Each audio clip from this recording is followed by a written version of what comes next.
तो नमस्कार दोस्तों, अपने आज के इस वीडियो में मैं आपको शादी की डेट पता लगाने के लिए या मंथ पता लगाने के लिए टेक्निक एक बताऊंगा। बड़ी इंपॉर्टेंट टेक्निक होने वाली है।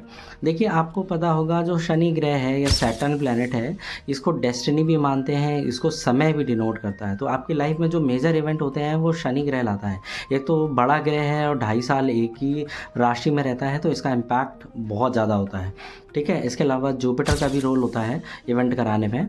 जुपिटर इन्वॉल्व हो जाता है तो ऑब्वियसली पॉजिटिव रिजल्ट आते हैं। ठीक है, सैटर्न इन्वॉल्व है तो रिजल्ट आएंगे, पॉजिटिव या नेगेटिव नहीं पता। ठीक है, अब शादी देखनी है तो सैटर्न कर्म कारक है। ठीक है, तो कर्म कारक कौन सा कर्म कराएगा, ये उस कर्म कारक से हाउस गिन के पता लगाया जा सकता है। जैसे सैटर्न से सेकेंड हाउस क्या बता रहा है कि फैमिली में गेन होगा, पैसे आएंगे कि नहीं। थर्ड हाउस बताएगा आप ट्रैवल करोगे, शॉर्ट ट्रैवल होगा कि नहीं, कम्युनिकेशन से रिलेटेड। फोर्थ हाउस बताएगा कि आप प्रॉपर्टी खरीदोगे कि नहीं। फिफ्थ हाउस बच्चे होंगे कि नहीं। सिक्स हाउस मतलब से बीमारी वाली कर्म या कुछ इस तरह का कर्म, सिक्स हाउस रिलेटेड कर्म होगा, लोन लोगे कि नहीं। सेवन्थ हाउस शादी करोगे कि नहीं। एट्थ हाउस मतलब कोई बुरा कर्म हो सकता है या कोई ज्योतिष सीख सकते हो आप। नाइन्थ हाउस रिलीजियस प्लेस पे जाना है, होगा कि नहीं। टेंथ हाउस मतलब आपके प्रोफेशन में कुछ होगा कि नहीं। 11th हाउस कोई गेन होगा कि नहीं। सैटर्न से 12th हाउस मतलब कर्म की वजह से कोई लॉस हो सकता है या हॉस्पिटल जाना पड़ सकता है या जेल जाना पड़ सकता है। मतलब जो कर्म कारक है ना, वो ये बता दे रहा है आपको कि आपके लाइफ में कौन सा इवेंट होगा। तो अब आप ये कैसे पता चलेगा ट्रांजिट में। देखिए, सपोज करिए कोई पूछता है कि शादी कब होगी। तो शादी करने के लिए सैटर्न तो कर्म कारक है, बात हो रही है शादी करने की। तो शादी का कर्म क्या होता है, 7वें घर से होता है। तो सैटर्न से 7वां घर, सैटर्न से 7वां हाउस दिखाएगा कि शादी होगी कि नहीं। अब जब ट्रांजिट का सैटर्न सैटर्न से 7th हाउस के ऊपर से गुजर जाए, ठीक है, या उसके ट्राइन से गुजर जाए या उसके 1/7 से गुजर जाए, मतलब जो आपका सबसे पहले तो आप देखो कि आपके जो लग्न चार्ट में सैटर्न जो है वो कौन से हाउस में है। ठीक है, उससे 7वां घर गिन लो, 7वां हाउस है कौन सा। अब देखो, जब भी ट्रांजिट का सैटर्न सैटर्न से 7th हाउस के 159 में, 17 में या उसी के साइन में ट्रांजिट कर रहा होगा, पहली कंडीशन। दूसरा, या जो सैटर्न से 7th हाउस का जो लॉर्ड है उसके ट्राइन में, उसके 17 में या उसके ऊपर या उसके साइन को एक्टिवेट कर रहा होगा। ठीक है, तो शादी का कर्म हो सकता है। ये हो गया। इसके अलावा जुपिटर भी देखेंगे। जुपिटर जब सैटर्न से 7th हाउस के ट्राइन में या 17 में या उसके ऊपर से ही गुजर जाए, या सैटर्न से 7th के लॉर्ड के ऊपर से गुजरे, 159 में गुजरे, उसके साइन को एक्टिवेट कर रहा हो। ठीक है, जैसे साइन को एक्टिवेट करने का मतलब क्या होता है, जैसे जुपिटर के 2 साइन है, 9th एंड 12th साइन।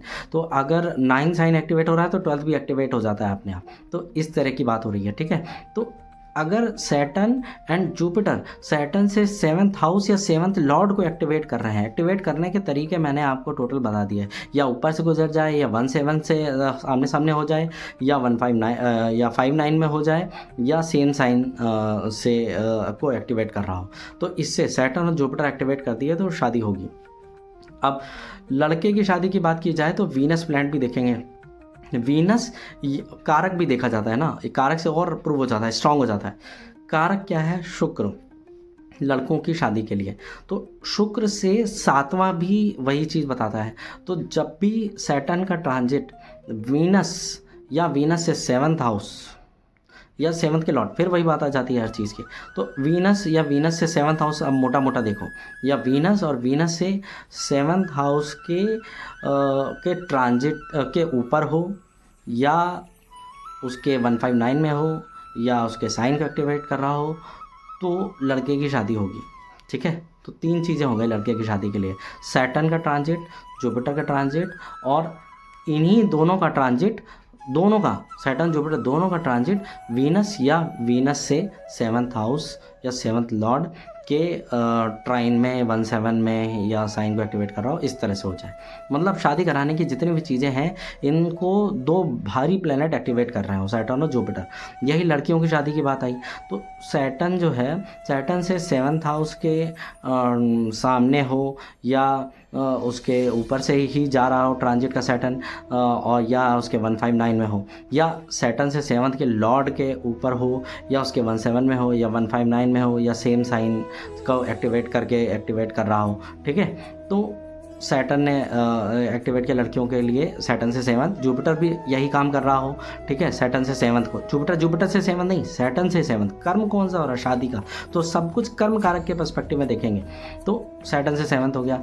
अब लड़कियों के केस में मंगल ग्रह शादी कराता है, तो मंगल और मंगल से 7वां एक ही बात हो गई। ठीक है, कारक से शादी की बात हो रही है, कारक से 7वां। तो या तो सैटर्न और जुपिटर दोनों का मंगल के ऊपर से ट्रांजिट कर रहे हो, या मंगल के सामने से ट्रांजिट कर रहे हो, या मंगल के 159 में ट्रांजिट कर रहे हो, या उसके साइन को एक्टिवेट कर रहे हो जहाँ पे मंगल बैठा है। ठीक है, या मंगल से 7th हाउस के ऊपर ट्रांजिट कर रहे हो, या उसके 17 में ट्रांजिट कर रहे हो, या उसके 159 में ट्रांजिट कर रहे हो, या उसके साइन को एक्टिवेट कर रहे हो, या 7th लॉर्ड। इस तरह से तो शादी होने की, लड़कियों की शादी होने की पॉसिबिलिटी बनती है।